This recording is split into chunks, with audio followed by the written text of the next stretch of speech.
Winter's bite, fight in fading light, nature's might and man's right, right and right, unite, unite. One last light in the sunlight, twilight, moonlight, in the starlight campsite. Biting frostbite, burden of birthright, a muffled firefight. Sin was candlelight in a night out of sight, where the fright in the night became a fight.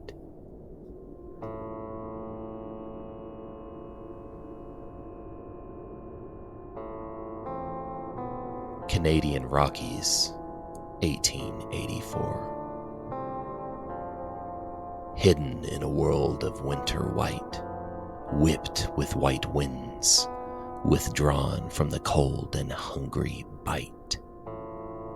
Humans don't walk here. At least they used to not. They became bold, began pushing past boundaries set by nature. And yet, more often than not, they survived. They began carving the forest into shapes that suited them, made things bend, made things break. They hunted in a place where the hunted could quickly become the hunter. They forget this is not their world. No matter how much they fight for it, no matter what they claim. In a valley that held no name, but now does, was where it all started. As the quiet of the winter coated the world, two figures on horseback cautiously made their way through the old mountain path. The only sound was the soft crunch of the horse's hooves in the snow. The only smell, a puff of tobacco from the man in front that fell behind in the never-ending march forward. The only taste of cheap whiskey from a flask one keeps in his right pocket, and of blood from chewing on the sore on one's lip. The only feeling, cold. So cold. These two men were looking for something that others were too. Something they were quickly reminded of when the path they rode suddenly held too many people for how small it was. The seekers pulled on the reins of their mounts, coming to a quick stop. Ahead of them, rounding the corner, were two more men, similarly dressed. No words were yet spoken, yet hand moved to iron quickly, hesitantly.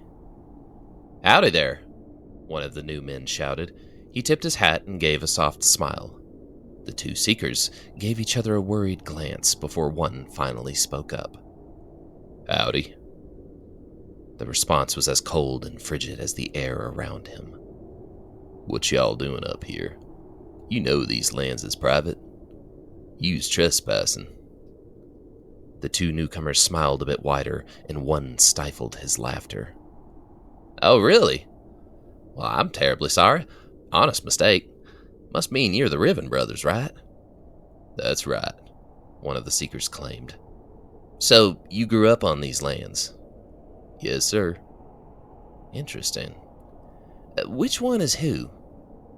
There was a brief moment of confusion as the two seekers shot each other a look. "What you mean?" "Well, which one of you's Caleb and which one is Emmett?" One of the seekers opened his mouth to say something right as the other did. They continued staring at each other until one responded with the name Emmett and the other filled the other role. "Well, it's nice to meet the Riven brothers I've heard so much about.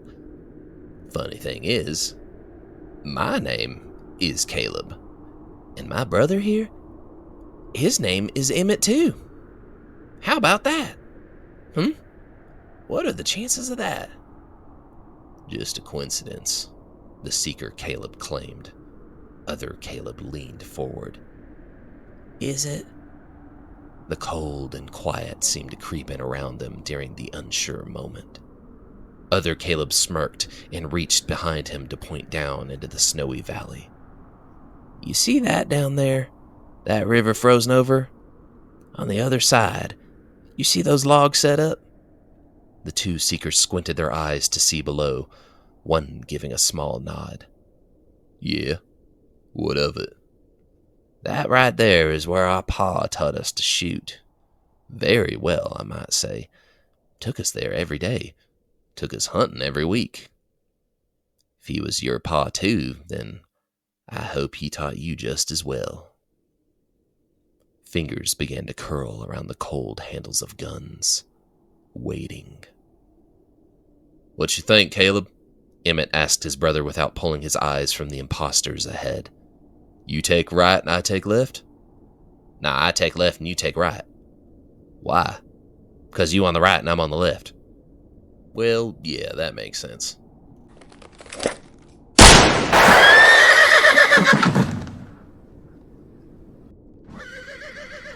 The two seekers now lay dead in the snow, which slowly changed colors as the Riven brothers dismounted. Which one did I get? Did I get Caleb? Emmett asked his brother as he slid his revolver back into its holster. I always wanted to shoot you when you gave me lip. Emmett joked as his feet hit the ground with a crunch. Just scratch that itch. Caleb chuckled as he pushed one of the bodies with his foot. This is the 4th time this month. First time we've had anybody try to pull something like that. Greedy little bastards. Ain't even theirs is what they looking for. Out here it's finders keepers, and last man standing. As the winds picked up and brought with them a colder bite than normal, the brothers stripped the corpses, rounded up the horses, and began to ride back home. Past the river where boys learn to shoot, to their family manor, where boys grow into men.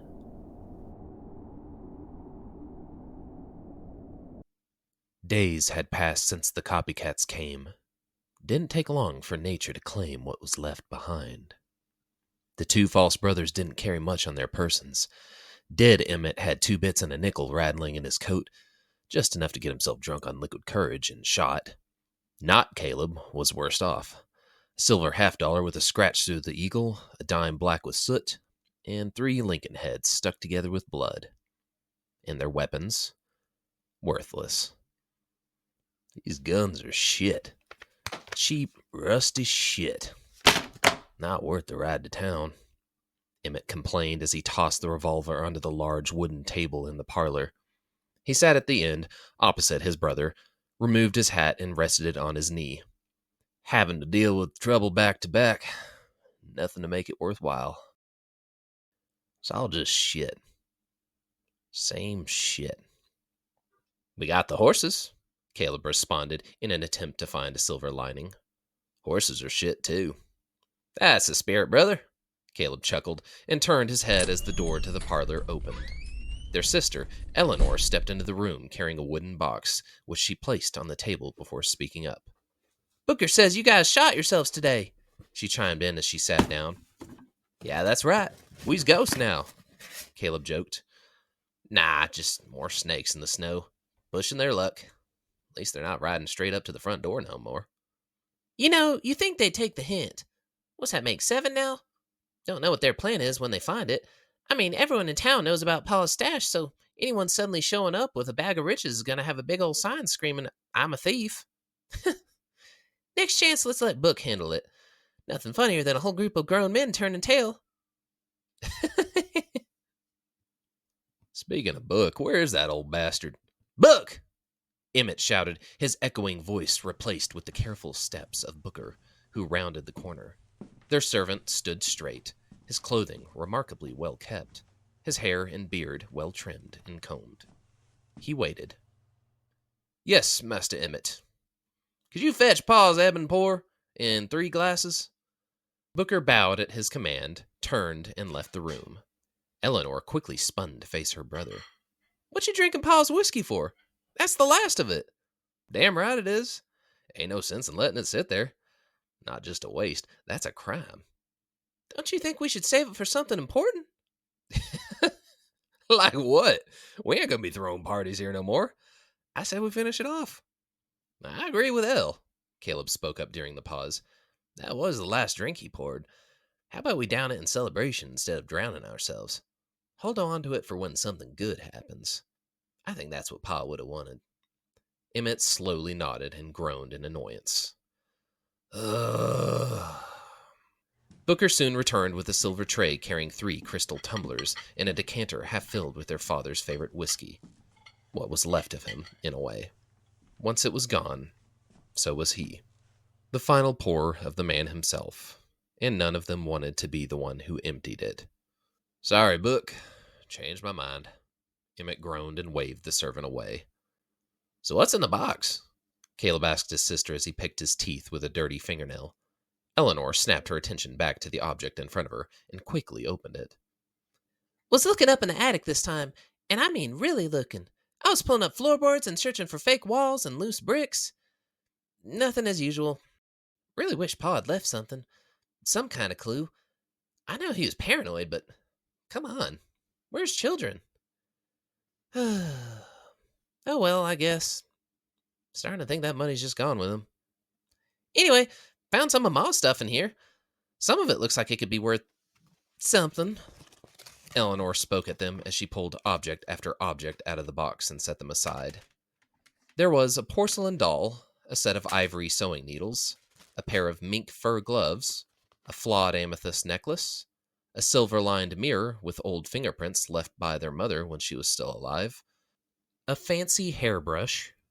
Then came a few objects that didn't fit in with the rest. A slingshot, a leather sheath for a knife, an eagle feather, and a book. Think some of Grandpa's stuff got mixed in here, Eleanor said as she continued to empty the box's contents. Curious, Caleb reached across the table and grabbed the book. When he opened the cover, an old golden leaf used as a bookmark fell onto the table. Caleb brushed it away and read the aged writing on the inside. Journal of Perry Riven. Caleb flipped through the yellowed pages that contained years of cataloging and documentation. As he reached the end, 2 words caught his eye. Silver Mountain. His eyes narrowed as he began to read the entry. We can't just keep selling Ma and Pa's stuff. We keep doing that, we won't have nothing to remember them by, Emmett spoke up. Weren't you just wanting to finish off Pa's whiskey? Hey, that's different. That's a good drink, that is. Back me up, Caleb. But his brother was in his own little world, distracted by the contents of the page. And when he turned that page, his eyes widened. Holy shit, Caleb muttered under his breath, causing his siblings to look over to him. What is it? Emmett asked. It's a map. It's a map to Silver Mountain. They kept the book on the table like it might vanish if they looked away. Open now, its cracked spine surrendering to pages worn by weather, blood, and time. Caleb had called it a map to Silver Mountain, but it read more like a fever dream, fragments of roots and half-formed thoughts. Emmett didn't trust it. Eleanor didn't know what to think. But night after night they kept returning to it. Some entries were just ramblings, things they could barely follow, but others lined up with the stories they'd heard since they were children. Their grandfather had never been a storyteller, which made them wonder, what had he seen out there? He might have been a bastard, might have kept his secrets close, but he didn't make up stories just to fill the silence. One page told of how he'd traveled north, past the Whistling Peaks, trading with the native tribes, where he was warned not to go farther. The mountain's cursed, they'd told him. No further explanation. Just that one warning delivered in quiet. He wrote it down and moved on, never told anyone. The town knew Silver Mountain, a legend, its veins filled to the brim with shine, rivers of liquid silver, enough riches to turn 1,000 men into kings, lost to time, hidden from the world, a fable for fathers to tell their sons and daughters, one still spoken in saloons through drunk breath and spit, something to light the fires under men's boots, make them brave the cold journey through the snowy peaks, searching and searching, and yet nobody ever found it. The truth was, they were desperate. Their pa was gone, and it seemed too so was his fortune. With no hope of finding it, they were forced to start selling their precious family trinkets. Eleanor had begun sorting old keepsakes, Emmett started hauling lumber for mere pennies, and Caleb had already pawned his rifle once. They needed something. Anything. And when the book began to line up with the stories folks still murmured in the saloon, it stopped being a curiosity and started to feel like a chance. A long shot, maybe, but better than sitting still and starving. By week's end, they were talking about it out loud. Caleb traced the routes with a pencil on the old map tucked in the back of the book, and that was it. They decided they would look. Just a look. One trip. One ride. Next morning, they rode into town and found some old faces. Harry, Caleb's best friend since they were boys. Bill, a mean bastard with strong arms and worse manners. Jane, the girl Caleb started reading poetry for in secret, though he hadn't found the right words to tell her yet, ironically. Jorge, who didn't speak but never missed a shot. And Keith, Jane's cousin, who came mostly to keep her out of trouble. They didn't need much convincing. They were as desperate for some nuggets as the Riven boys.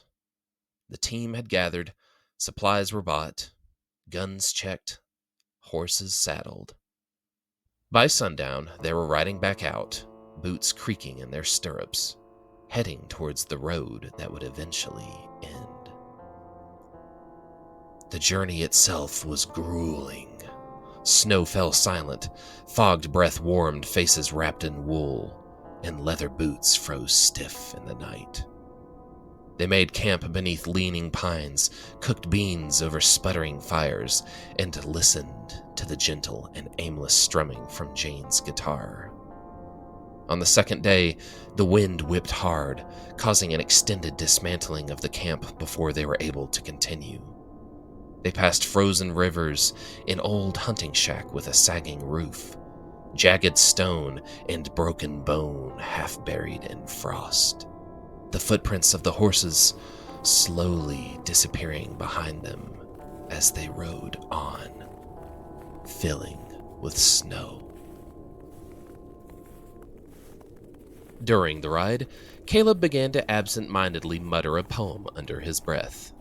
He must have been speaking louder than he meant to, for it caught the attention of his brother. "What you going on about over there?" Emmett asked, his voice muffled by the dark blue scarf. Caleb suddenly looked a little red in the face, like he was caught doing something he ought not to be. Nothing, just, Caleb replied. Obviously unsatisfied, his brother began pushing. "Nah, seriously, what was that? Sounded like he was singing a song." "Weren't that, it was..." Caleb glanced ahead and then gently pulled on the reins to slow his speed. His brother matched. Caleb leaned towards his brother and whispered, "Poetry. It was a poem." Emmett had to stifle his laughter. "Poetry!" he shouted, loud enough for Jane and Keith to turn around and cast a glance back at the brothers. "The hell are you reading poetry for?" Caleb's embarrassed glance to Jane told Emmett all he needed to know. "Oh, I see. You don't care about poetry at all. You just want to impress Jane here." No, well, okay, maybe at first, but I actually kind of enjoy it now. Shit. You know there's other ways to impress a girl. Take her hunting. Show her how good of a shot you are. Well, she don't like hunting, though. She likes poetry. now, brother, I can't help you if you're out here spouting poetry. Well, instead of making fun, how about I read one to you? Who knows? There might be something in here to make your dead heart feel something. Maybe shed a tear. Hey, I would rather die. You try writing one yet? Working on it. Oh, my Lord. You writing something for little old Jane? Let me guess. Something about red and blue roses? Did I get that right? Nah. You actually wrote red and blue?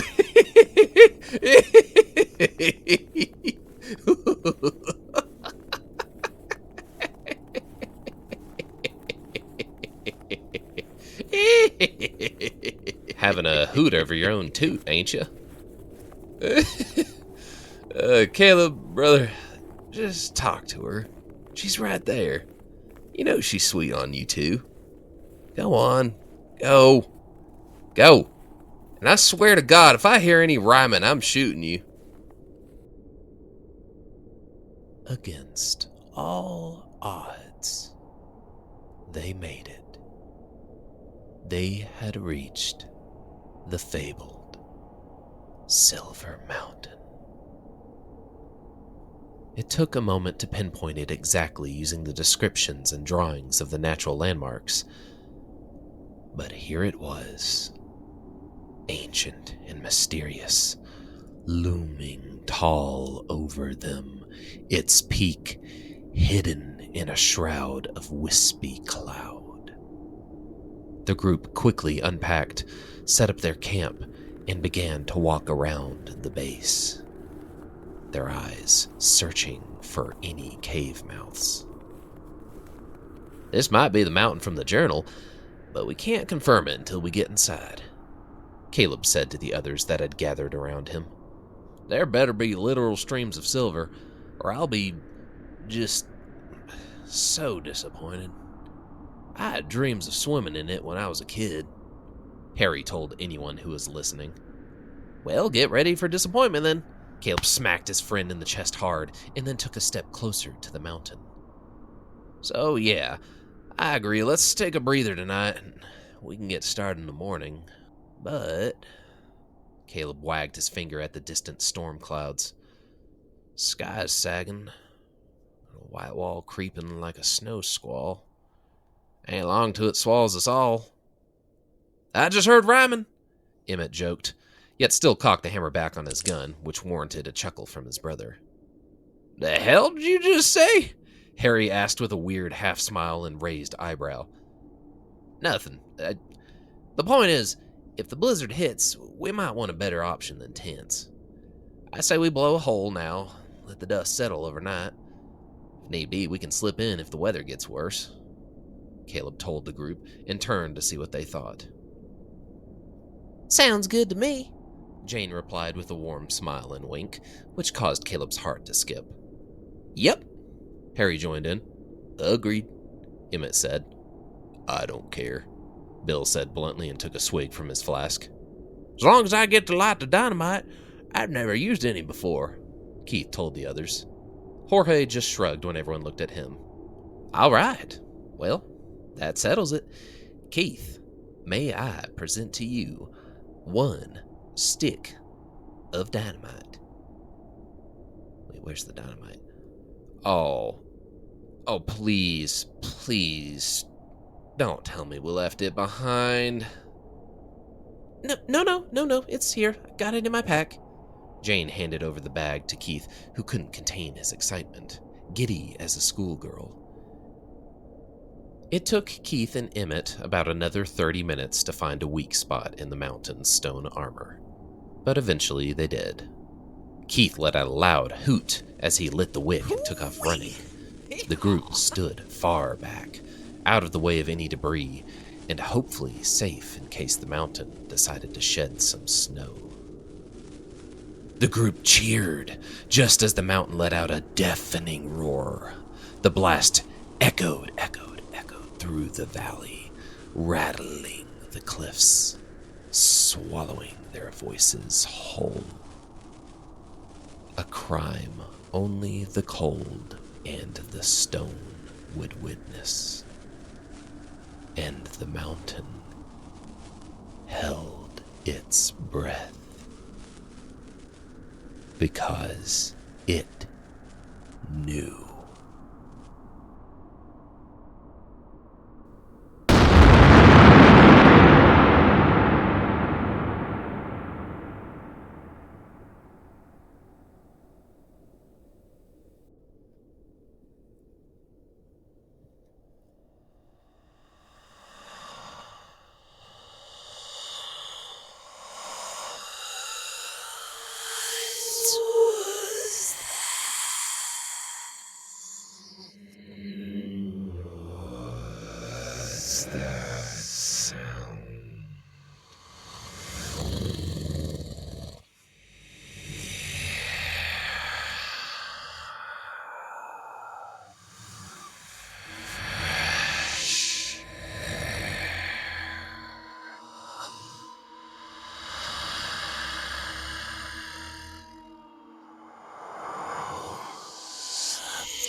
What's going on?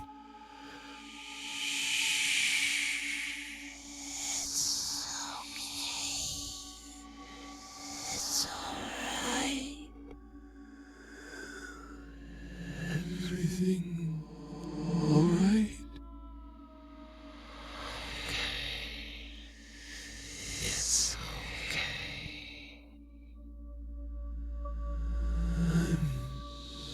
So tired. It's okay.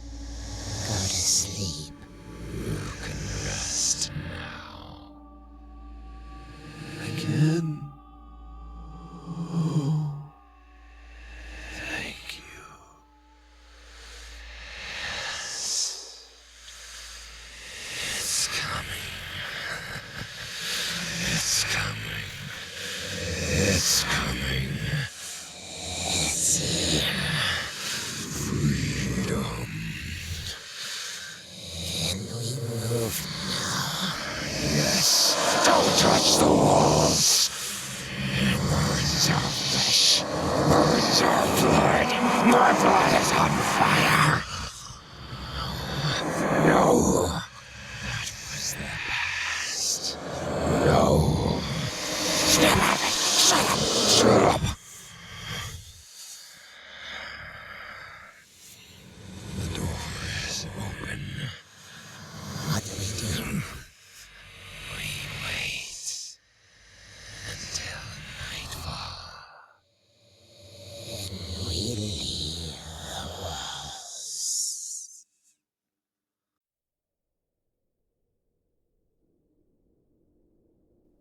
The sun dipped beyond the unseen horizon, and snow began to fall. Light at first, then heavier, fatter flakes drifted down, settling quietly on the frost-covered ground and around the camp without a sound. The group had gathered near the roaring fire Jorge built, while Caleb stirred the beans. He lifted the wooden spoon, blew gently to cool it, and took a taste. Boy, good beans right there.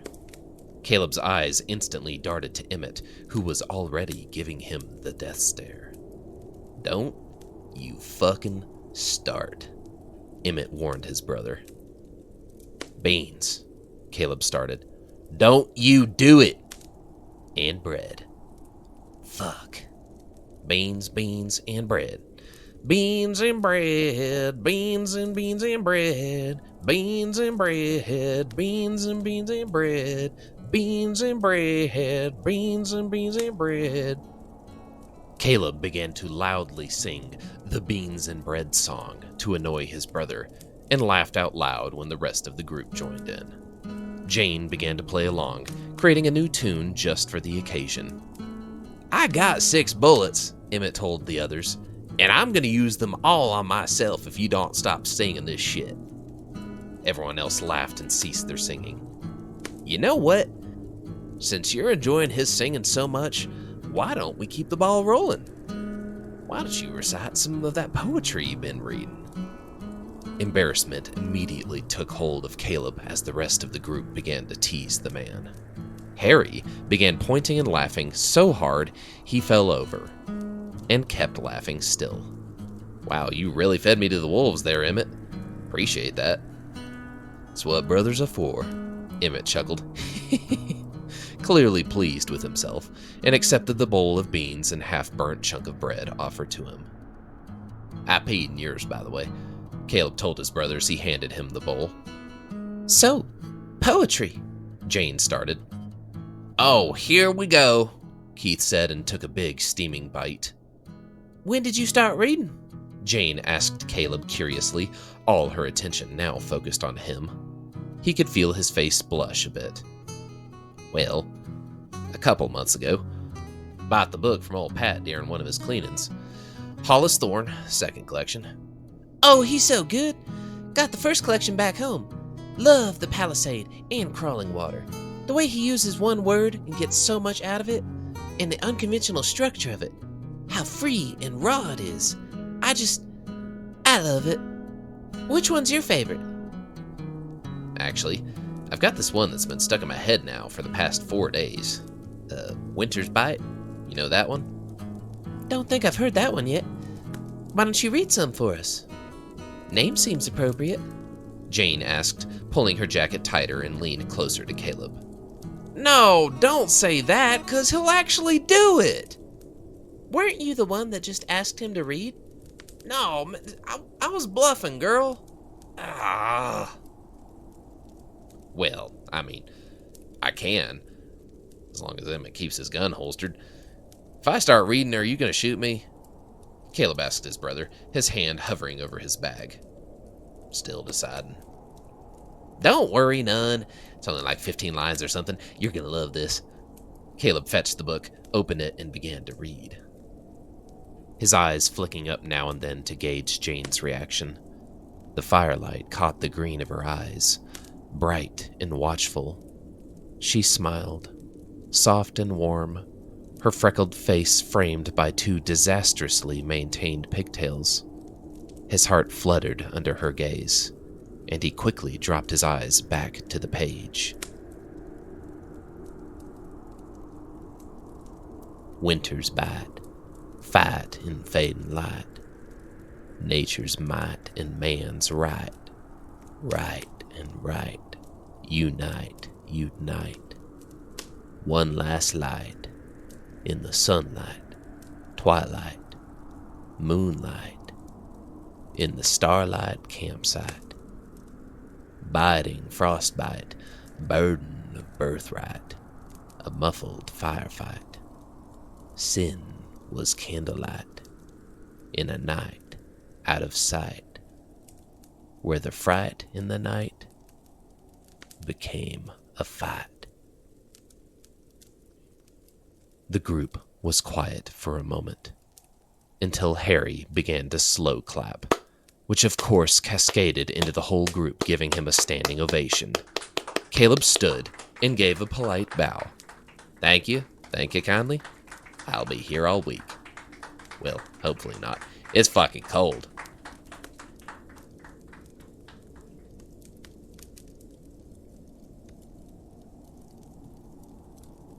Dinner was done. Bellies were full. and the sun was down. The wind had whipped up something fierce and carried with it a white whirlwind of fat flakes and a cold that clawed deep. While most everyone else took shelter in their tents, Bill had wandered off to venture into the cave for a look-see. Caleb and Jane, the only ones still lingering outside, finished cleaning up the mess they made during dinner. They complained and joked about the cold as they worked, their numb fingers fumbling to function properly. Caleb could feel the anxiety both building and receding inside. For some reason, it was always such an easy thing, talking with Jane. She made him feel so comfortable, yet the idea of telling her how he feels, that's what brought on the anxiety. But Caleb felt something. A chance. A moment where he found the strength to say the words he wished to speak to her for so long. The whole reason he bought that book of poetry. He always just wanted to say it just right. For her, she deserved no less than the best. And before he knew it, his mouth opened without him telling it to. Hey, Jane? Yes, Caleb? There's, something I've been meaning to talk to you about. Oh? What is it? Caleb swallowed hard and opened his mouth. He was just going to say it, he decided. But just as he did...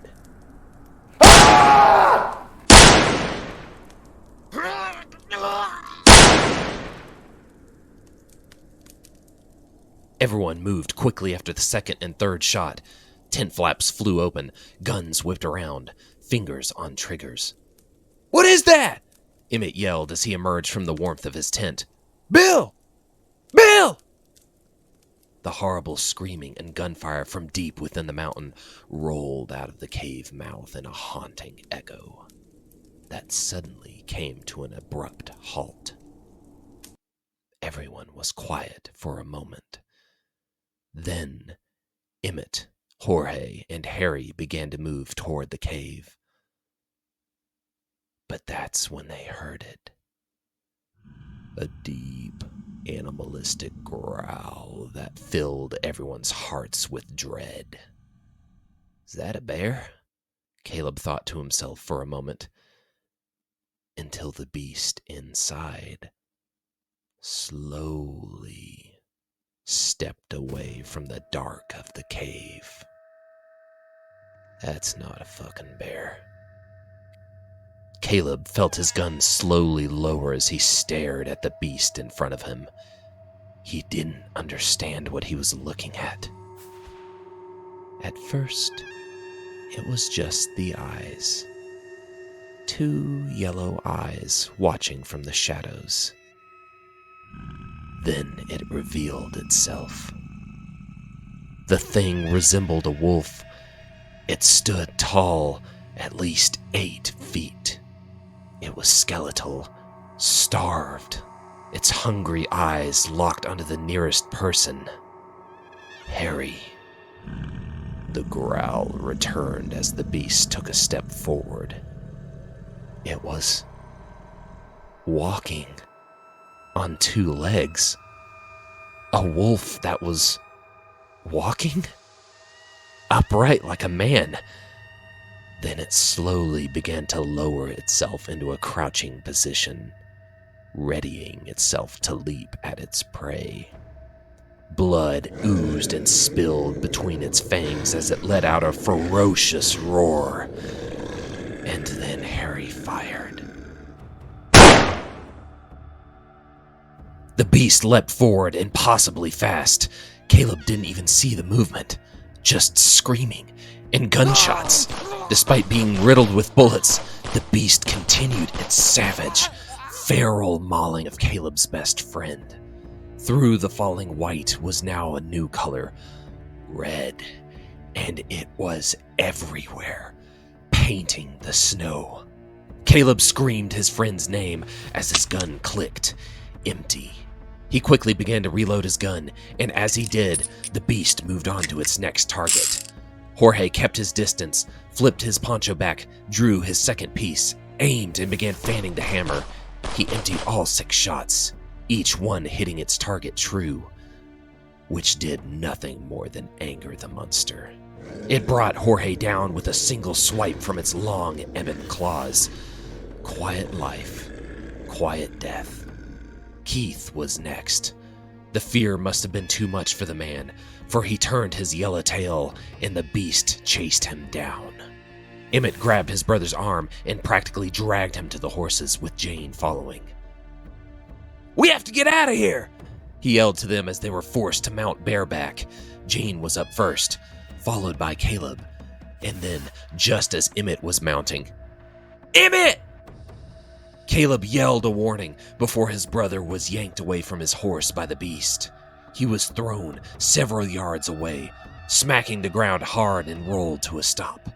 But the man came up quick with a shotgun blast that knocked the creature back as it tried to leap at him, and a second time when it tried again.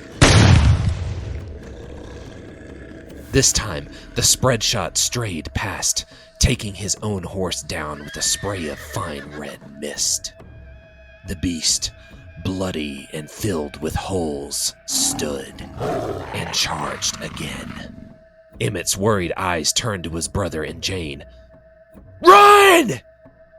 was the last thing Caleb heard his brother say before the monster's mouth covered the man's face. Caleb could hear his brother's horrific screams, muffled, echoing down the throat of the creature that gnawed on his face. The screams morphed, mutilated, and twisted into the growls of the beast, which came rolling back up and out. And when the beast pulled away, it took Emmett's face with it. The horse shot forward as Caleb dug his heels in. The beast's howl chasing the echo of his brother's last words through the valley. Jane rode just ahead, hunched low, her red hair whipping wild in the wind. Caleb didn't know where they were going, didn't care, just away. Snow swallowed their tracks as fast as they made them. Caleb didn't look back. He wouldn't survive if he did. They rode into the white, cold wind biting, hooves pounding, and behind them, the mountain held its breath once more.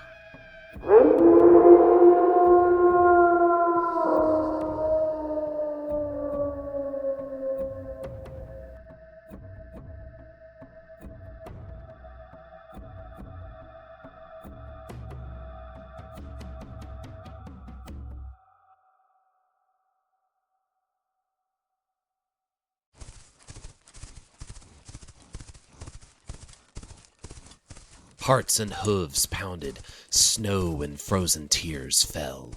Yet the last 2 survivors rode on and on, through the pinewood trees as fast as they could, trying to put as much distance between themselves and whatever that thing was.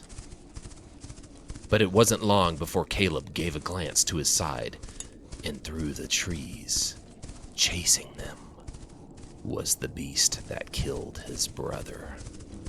Caleb continued to push his horse to move faster, but when the creature began to close the distance,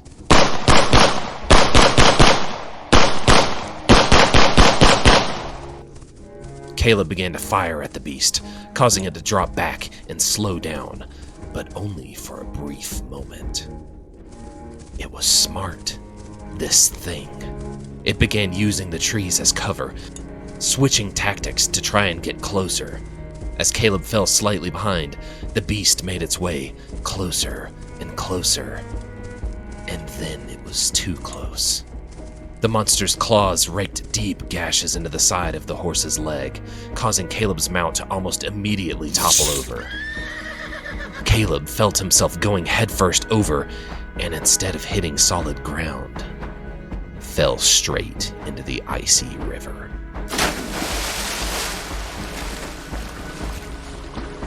The plunge took from him his breath and filled him with a cold unlike anything he had ever felt. He came up quickly, sputtering, gasping, trying desperately to grab something to pull himself out of the river's current. And then the hand came. At first, his addled mind thought it was Jane reaching for him, before he realized the hand was clawed. Caleb ducked under the frigid water as the beast took a swipe at him, and again, and again.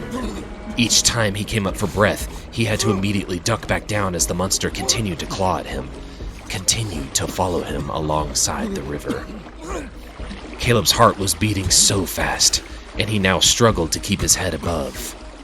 And just as he began to slip under for the last time, he felt the rocky shore beneath his feet.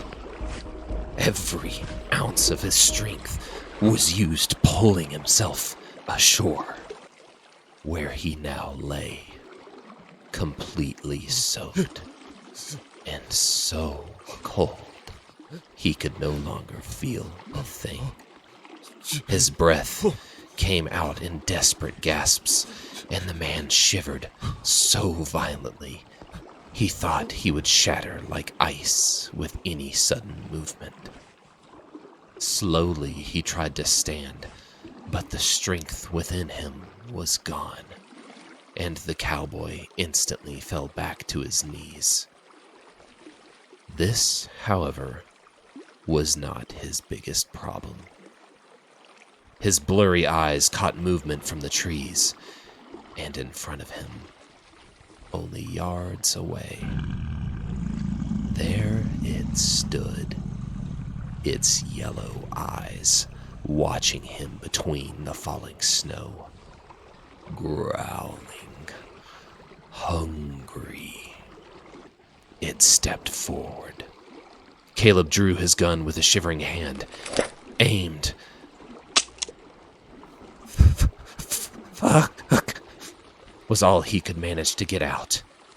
He popped the revolver open, emptied the shells into his numb hand, and began blowing on them, trying to dry them off as fast as possible. He knew the chances of any of the bullets working after the plunge in the river was unlikely, but he would rather die with a gun in his hand. Winter's Bite. Fight and fade and light. Caleb found himself muttering his favorite poem under his breath as he worked. Maybe to help him concentrate. Maybe to distract him from a sure and horrible death. He didn't know. Didn't know why he said the words. Just did. He stared ahead as the monster inched closer and closer.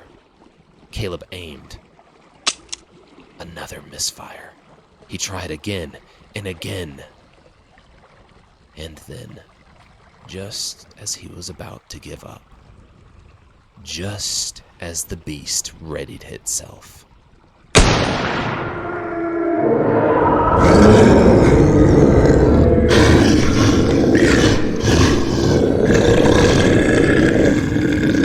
the loud gunshot startled Caleb, and the beast's jaw blew to pieces. A horrific, pained roar escaped from its mangled mouth, and it turned to face its attacker. "Shoot it!" Jane yelled, and with a hard throw, sent something flying over towards the monster. The second it hit the ground, Caleb's eyes focused on the object. A single stick of dynamite. The beast's eyes lingered on the dynamite for a moment before looking back up at Caleb.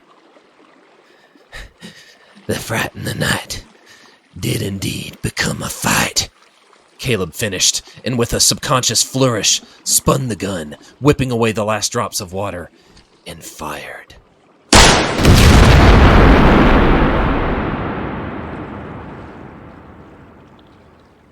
When the bullet struck the dynamite, the explosion blew the beast into 1,000 pieces. Flesh, bone, blood, organs went everywhere, coating the entire area in gore and fire. The shockwave was enough to throw the cowboy back into the water and sent a couple of stray bone shards in his direction, one cutting his face as it flew by. Caleb emerged one last time and immediately collapsed. His vision faded, and before he knew it, darkness.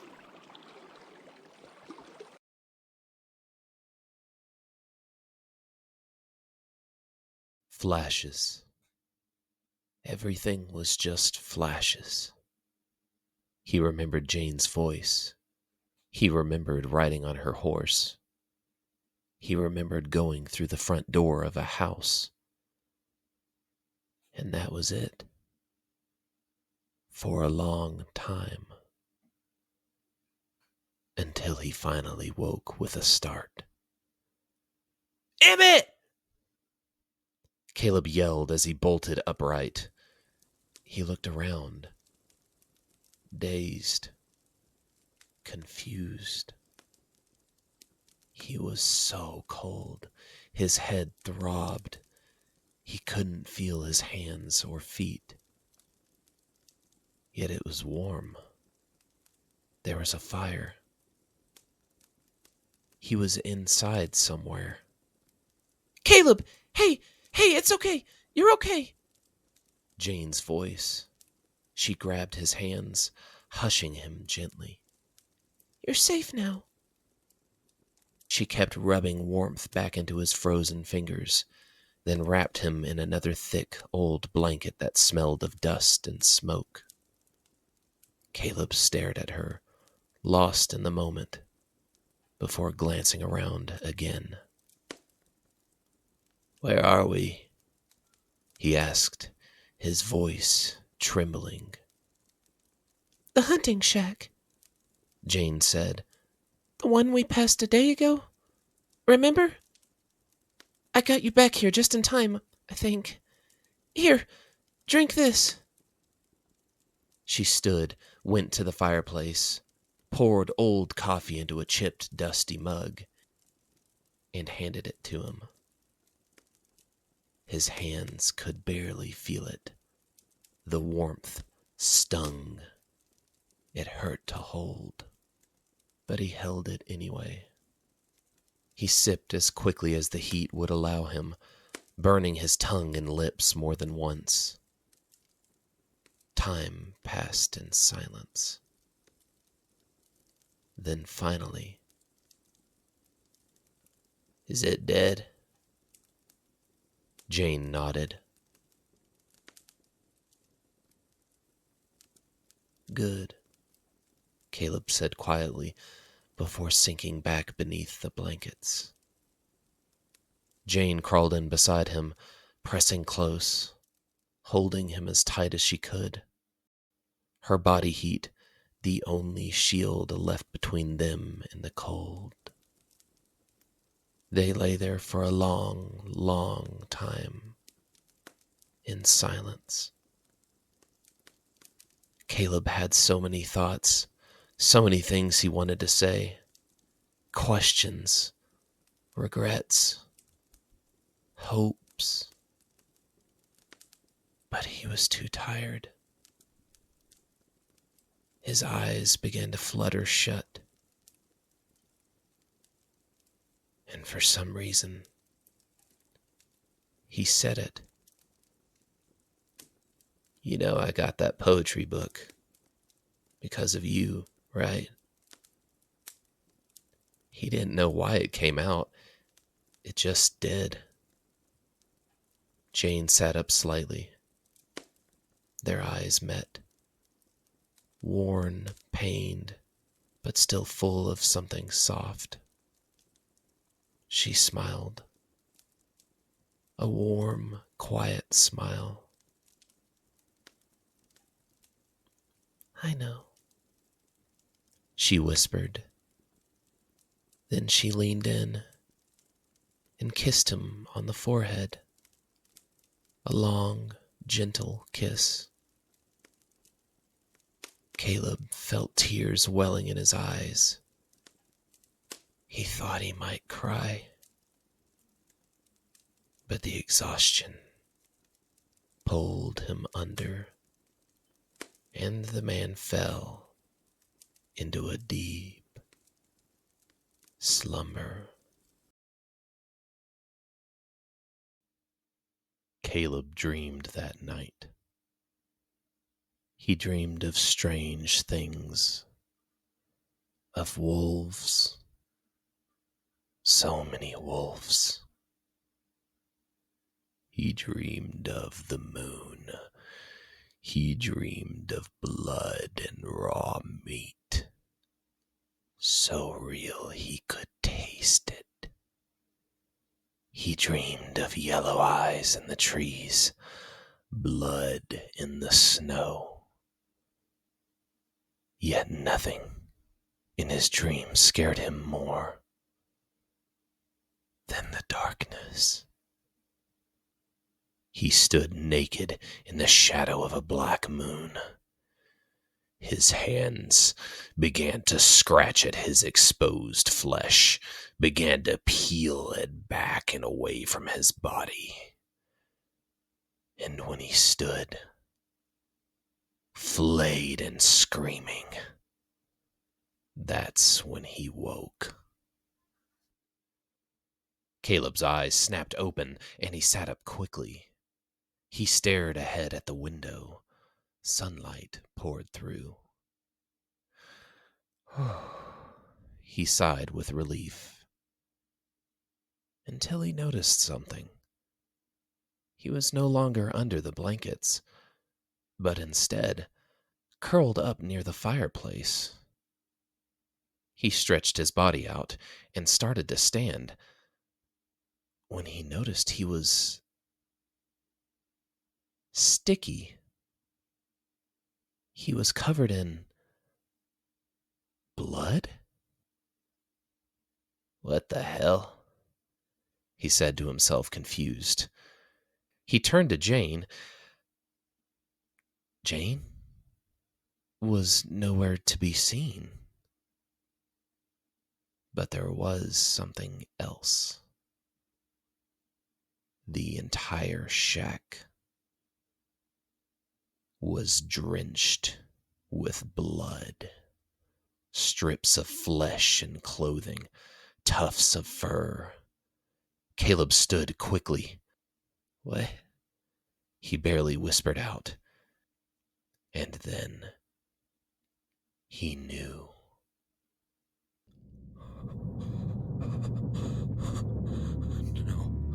No. No. No, no, no, no, no, no. No, no, no. No.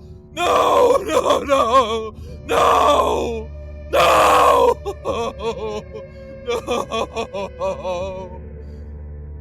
The man collapsed to the ground and began screaming and screaming. It wasn't until he was completely out of breath when he finally noticed the taste in his mouth. The hair caught between his teeth. And when he looked down,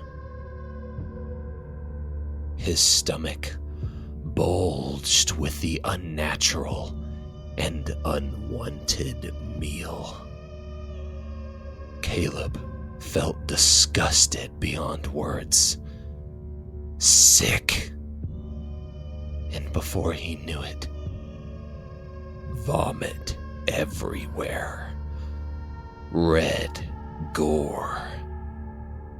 Jane poured out of his mouth. She spilled everywhere as she escaped his stomach. The mess was no longer recognizable, no matter how badly he might want to piece her together. His hands slid through it as he tried to keep his balance.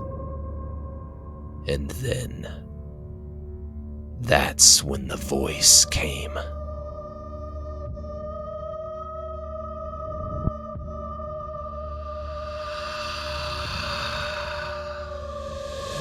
She is. What a beautiful work of art. The voice said to Caleb, causing the man to fall back and crawl into the back corner like a scared dog. What is that? Who are you? What are you? The man screamed and quickly covered his ears when the voice began to speak again. Caleb, do not be afraid. I am flesh, veins, and captured moonlight. I am the rage of nature, the hunter of weaker blood, a leaf of human and wolven shape. At night I consume. In morning I forget my crimes. I am Moon Breather. I am your master, and you will obey! Caleb felt his body stand up, despite him not telling his legs to do so. They took 2 steps forward before Caleb fought the urge, locking himself in place. No, please. Leave me alone. Let me go. Stop. He begged the voice belonging to the thing he could not see. I will never let you go. You are mine. You are my eyes, my legs, my hands, my body. And we have far too much work to be done. Something is coming, and we must be ready. For the black moon is rising. Caleb opened his mouth to scream, but it wasn't his voice. It came like a dream, torn from his throat, raw and wild. A sound not of man, woman, nor child. The beast within and the beast without lifted their heads with a single shout. And together they howled beneath blood and rot. One willing, one not.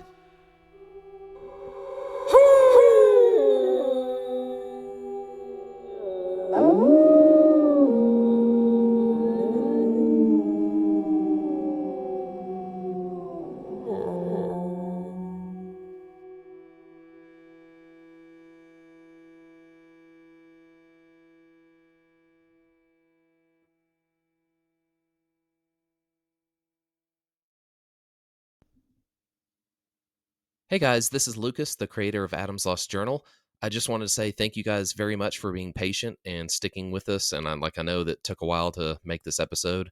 I just kind of, got a little distracted sometimes. And, sometimes you got to be in the right mode to work on it. But I hope you guys enjoyed it very much. And this is just the beginning, not just of season 2. This is the beginning of just everything. We're still right at the beginning stage of what I have planned for Adam's Lost Journal. This is a huge story. It's going to go on for quite a while. So as long as you guys like it, I hope you can stick with it, and thank you very much for hanging in there and enjoying it. And don't forget to please like and subscribe and all that nonsense, all that. It still feels weird saying that, but yeah, thank you guys very much and hope you have a good day. See you later.